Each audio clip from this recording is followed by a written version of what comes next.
So alright guys, last class में हम लोगों ने जाना था कि कैसे हम सिर्फ और सिर्फ HTML और CSS की मदद से इतना सुंदर क्रिएटिव सा डिजाइन प्रिपेयर कर सकते हैं। आई होप आप लोगों को वो वाली क्लास बिल्कुल अच्छे से समझ में आई होगी और आपने इस टाइप का डिजाइन बनाने की प्रैक्टिस भी की होगी। अगर आपने उसकी प्रैक्टिस नहीं की तो सबसे पहले आप जाइए वो वाली प्रैक्टिस करिए, क्योंकि उस क्लास के अंदर हम लोगों ने जाना था कि कैसे HTML के अंदर एक नेविगेशन की और एक हेड सेक्शन की लेआउटिंग की जाती है, बैकग्राउंड में इमेज कैसे लगाई जाती है ना, HTML की लेआउटिंग को CSS की मदद से कैसे सुंदर डिजाइन में कन्वर्ट किया जाता है, कौन सी प्रॉपर्टी कौन सी वैल्यू यूज की जाती है एक नेविगेशन और एक हेड सेक्शन को बनाने के लिए।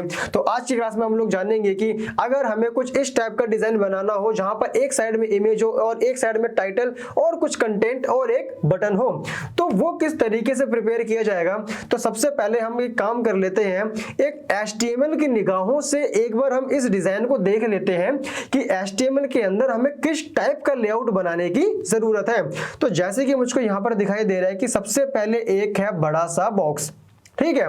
उस बॉक्स को हमने दो भाग में डिवाइड किया हुआ है, एक भाग में इमेज है, एक भाग में है कंटेंट। तो अब हम क्या करते हैं, मैं अपने VS कोड पे आ जाता हूं। लास्ट क्लास में हमने हेड सेक्शन बनाया था, अब हेड सेक्शन हो गया है खत्म। अब हम काम करते हैं, यहां पर एक अबाउट का सेक्शन प्रिपेयर करते हैं, है ना। अबाउट का सेक्शन ये मैंने किया कमेंट, और यहां पे मैं अबाउट के सेक्शन को कर देता हूं एंड। अब जितना भी हमें कोड लिखना है सारा का सारा हम इन्हीं अबाउट के सेक्शन के अंदर ही लिखेंगे। इससे हमारे HTML का जो कोड होता है ना, बड़ा ही ब्यूटीफुल बन जाता है और इजी टू अंडरस्टैंड होता है। अब मैं क्या करता हूं, यहाँ पे मैंने एक डिव बनाया, इसका मैंने क्लास दे दिया, इसको मैंने बोल दिया अबाउट सेक्शन, ठीक है।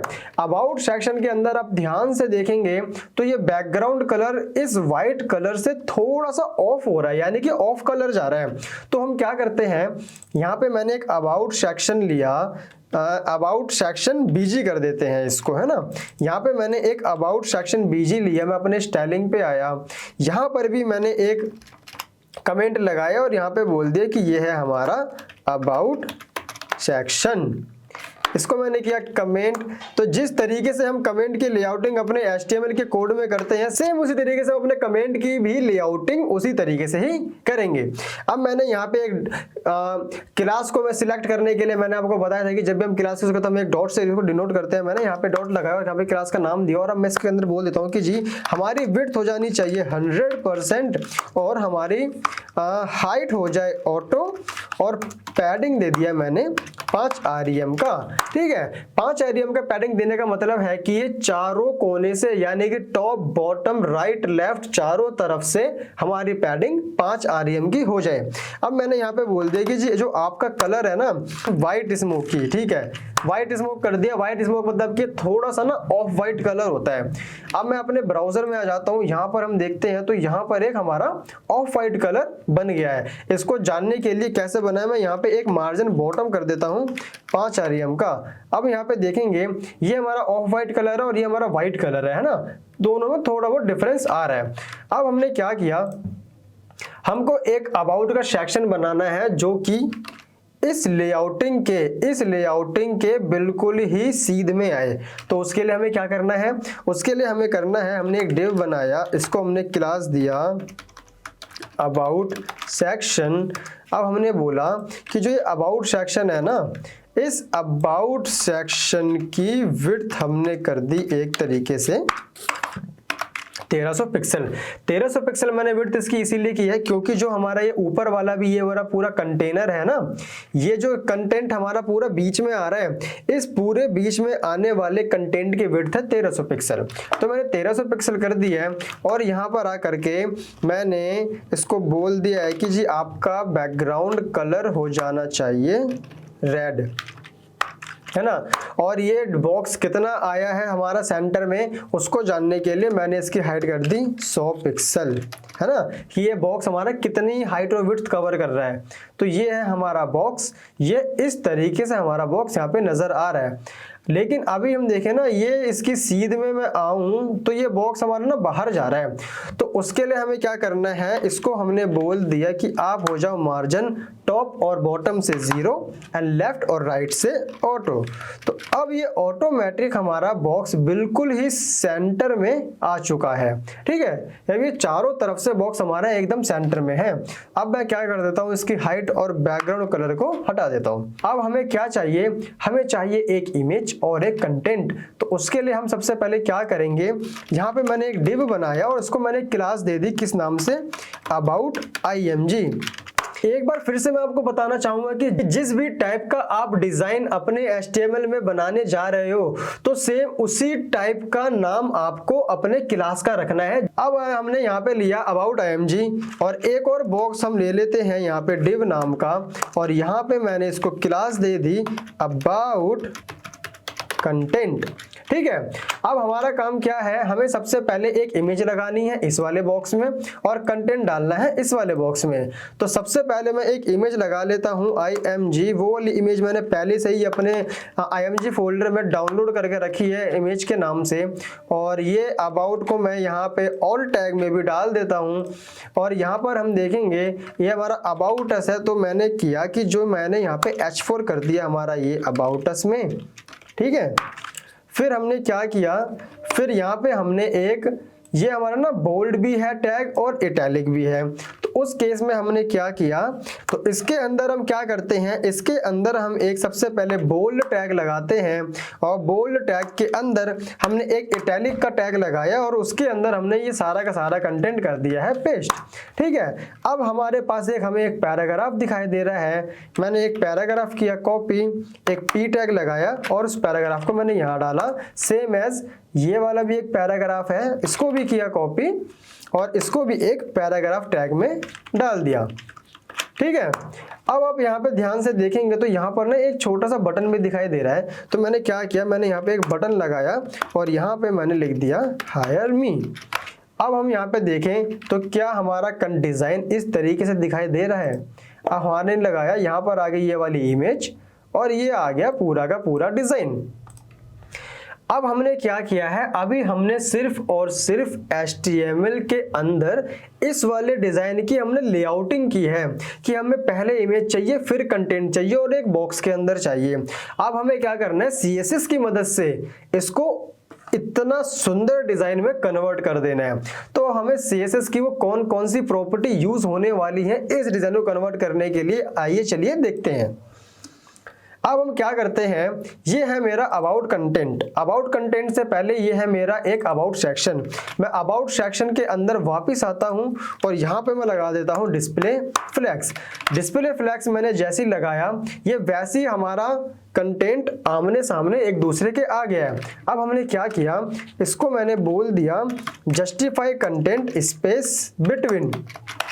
अब जस्टिफाई कंटेंट स्पेस बिटवीन मैंने क्यों किया ये आपको अभी समझ में आ जाएगा। हम क्या करते हैं, इसकी ये अबाउट img है, इस अबाउट img की विड्थ मैंने कर दी 48%।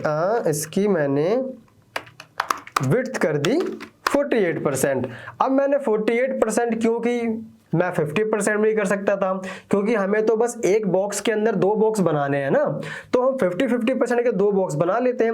वो मैंने 48% की विड्थ इसलिए दी है ताकि हमारे पास 2% का उन दोनों बॉक्स के बीच में गैप आ सके। वो कैसे, वो अभी आपको समझ में आ जाएगा। मैं अबाउट कंटेंट को भी 40, इसकी विड्थ भी मैं 48% कर देता हूँ। ठीक है, 48% विड्थ कर दी। अब आप देखेंगे तो यहाँ पे 2% का यहाँ पे अच्छा खासा एक गैप आ रहा है। तो इसी गैप को लाने के लिए मैंने एक 100% वाले बॉक्स के अंदर 48 और 48% के मैंने दो बॉक्स बनाए और उसके अंदर मैंने 2% का गैप छोड़ दिया। अब बीच में गैप कैसे आया, जो मैंने यहाँ पे जस्टिफाई कंटेंट स्पेस बिटवीन का यूज किया था ना, तो इस कंटेंट यानी कि इस प्रॉपर्टी की वजह से हमारा ये स्पेस से बिल्कुल सेंटर में आया है।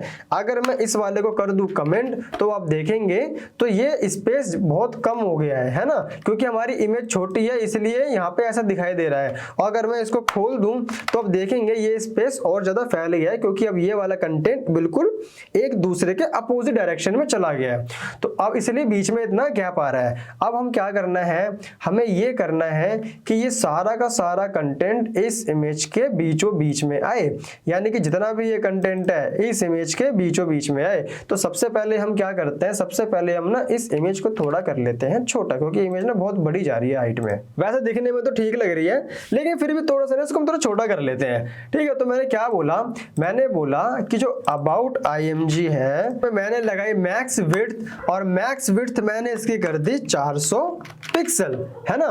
400 पिक्सल करने से बहुत ज्यादा छोटी हो गई है, तो इसलिए अब हम करते हैं इसको 600 पिक्सल, है ना। 600 पिक्सल में थोड़ी सी इमेज ये ठीक दिखाई दे रही है, मतलब ज्यादा फर्क नहीं पड़ा, लेकिन थोड़ा बहुत तो फर्क पड़ा है। अब हम क्या करते हैं, अब हम कहते हैं ये है कि ये सारा का सारा कंटेंट हमें इस इमेज के सेंटर में लेकर के आना है, कि ये इमेज यहाँ पे रहे और ऊपर और नीचे से स्पेस खाली हो जाए और ये वाला कंटेंट पूरा सेंटर में है। तो उस चीज को लाने के लिए हम क्या करेंगे, जो ये हमारा अबाउट कंटेंट है, अबाउट कंटेंट के अंदर हम हाइट कर देंगे 100%।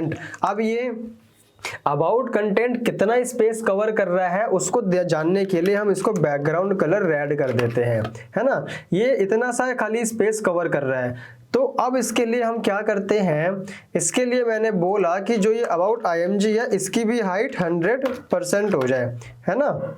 ये अभी भी सिर्फ इतना सा ही स्पेस कवर कर रहा है। तो उसके लिए अब हम क्या करेंगे, इसको मैंने बोल दिया कि जो इसकी ये हाइट है ये हो जाए ऑटो।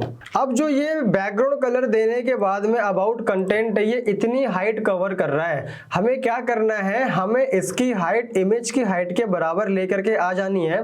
तो हम क्या करेंगे, यहाँ से मैंने राइट क्लिक करके मैंने एक बार इसको इंस्पेक्ट किया, इंस्पेक्ट करके मेरे को यहाँ पे इसकी हाइट दिखाई दे रही है ये वाली कि 570 की विड्थ है और 550 की हाइट है। तो मैंने क्या किया, इसकी हाइट 100% ना करके मैंने 550 पिक्सल इसकी हाइट कर दी है।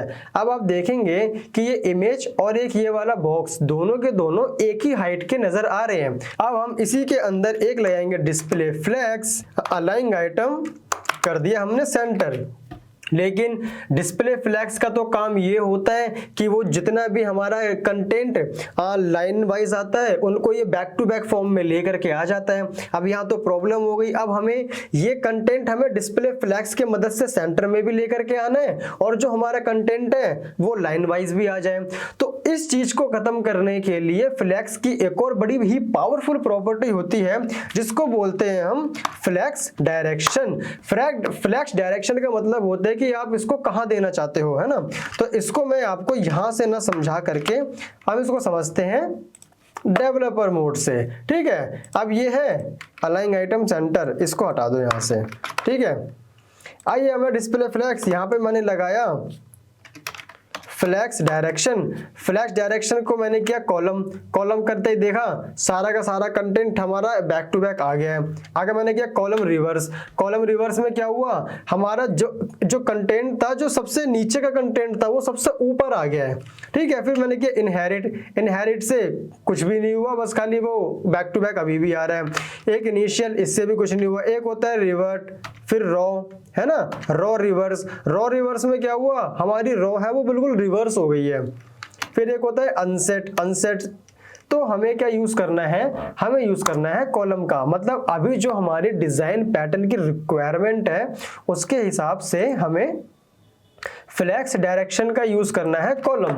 तो हमने क्या किया कि यहाँ पे तो हमने justify content flex start, align item कर देते हैं हम अपना सेंटर और फ्लैक्स डायरेक्शन कर देते हैं कॉलम, ठीक है। अब जिससे आप देखेंगे, एक सेकेंड, इसको मैं सेंटर ना करके इसको मैं फ्लैक्स स्टार्ट कर देता हूं और जस्टिफाई कंटेंट को कर देते हैं सेंटर, है ना। अब आप देखेंगे कि ये सारा का सारा कंटेंट इस रेड वाले बॉक्स के बिल्कुल बीचों बीच में आ गया है ना। तो अब हम करते हैं इस रेड बॉक्स को टाटा बाय बाय। ये रेड बॉक्स मैंने हटा दिया। अभी हमारा डिजाइन ऐसा दिख रहा है। अब हम क्या करते हैं, थोड़ी सी ना इसको और भी अच्छा बनाने के लिए थोड़ी सी और इसमें स्टाइलिंग करते हैं। स्टाइलिंग हमें करनी है अब हमारे कंटेंट पे। मैंने बोला कि जो हमारा अबाउट कंटेंट के अंदर ये H4 है, अबाउट कंटेंट के अंदर जो ये H4 है उसको मैंने किया टारगेट, मैंने लिया डॉट, मैंने बोला हमारे जो अबाउट कंटेंट है इसके अंदर जो हमारा H4 है उसका जो फॉन्ट साइज है, फॉन्ट साइज हो जाए 40 पिक्सल का। अब हम देखेंगे हमारा अबाउट कंटेंट थोड़ा सा बड़ा सा नजर आ रहा है, ठीक है। फिर मैंने बोला कि आप एक काम करो, ये ना बिल्कुल अपर केस में भी आना चाहिए। तो मैंने फॉन्ट की आपको एक और प्रॉपर्टी बताई थी, font text transform. Text transform के अंदर आपको कैपिटलाइज करना है, लोअर केस में लेके जाना है, अपर केस में लेके जाना है, वो सारी चीजें आप हैंडल कर सकते हो। तो मैंने बोल दिया कि मेरे को चाहिए अपर केस में, तो मेरा अबाउट अस हो गया है अपर केस में। अब फिर उसके नीचे मैंने एक बी टैग और एक आई टैग के अंदर मैंने यहाँ पे कंटेंट लगाया था, तो हम इसका भी थोड़ा सा मार्जिन दे देते हैं। तो मैंने बोला कि जो ये मेरा अबाउट कंटेंट है उसके अंदर जो बी है ना, ये मेरा अबाउट कंटेंट है, अबाउट कंटेंट के अंदर जो मेरा बी है उसको मार्जिन हो जाए टॉप और बॉटम से 1 REM का, 1 REM का मैंने मार्जिन दिया, और लेफ्ट और राइट से हो जाए 0, है ना। ये हो गया ना, बीच में स्पेस आ गया। अब हम क्या करते हैं, जो बी के अंदर हमने इटैलिक करने के लिए आई दिया था उसको भी हम क्या करते हैं, थोड़ी सी लाइन हाइट दे देते हैं। लाइन हाइट दे दी इसको मैंने 30 पिक्सल की। अब आप देखेंगे तो इसके बीच में अच्छा खासा दोनों लाइन के बीच में गैप आ गया है, इसको हम 26 पिक्सल का कर देते हैं। अब ये वाला गैप बिल्कुल परफेक्ट है। अब बारी आती है हमारे पैराग्राफ को एडिट करने के लिए। तो पैराग्राफ के लिए मैंने क्या बोला कि जो मेरा अबाउट कंटेंट है, अबाउट कंटेंट के अंदर जो ये मेरा P है इसको हम करेंगे टारगेट। ये रहा मेरा अबाउट कंटेंट, इस अबाउट कंटेंट के अंदर जो मेरा P है उसका फॉन्ट साइज हो जाए कितना, 18 पिक्सल, और उसका कलर हो जाए कितना, हैशटैग 7A थोड़ा सा ऑफ कलर होता है, ठीक है। ये वाला कलर हो गया। अब मैंने बोल दिया कि इतना तो हो गया, अब थोड़ी सी इसके अंदर लाइन हाइट भी दे दो। मैंने बोला जी एक काम करो, लाइन हाइट लो, लाइन हाइट हमने दे दी यहाँ पे 26 पिक्सल की। लाइन हाइट भी मेरी अच्छी खासी आ गई है, लेकिन ये ज़्यादा अच्छी नहीं लग रही, तो हम इसको कर देते हैं 30 पिक्सल की, है ना। 30 पिक्सल की लाइन हाइट हमारी अब अच्छे से रीडेबल हो रही है। लेकिन हम देखें कि जो ये मेरे 2 पैराग्राफ हैं, ये दोनों पैराग्राफ के बीच में तो ज़्यादा गैप है ही नहीं। अगर हम यहाँ पे देखें तो यहाँ तो दोनों पैराग्राफ के बीच में गैप है। तो हमने क्या किया, हमने बोल दिया कि जो मेरा P है उसका मार्जिन बॉटम हो जाए 1 REM का। मार्जिन बॉटम मैंने 1 REM दिया, तो अब आ गया ना दोनों के बीच में गैप।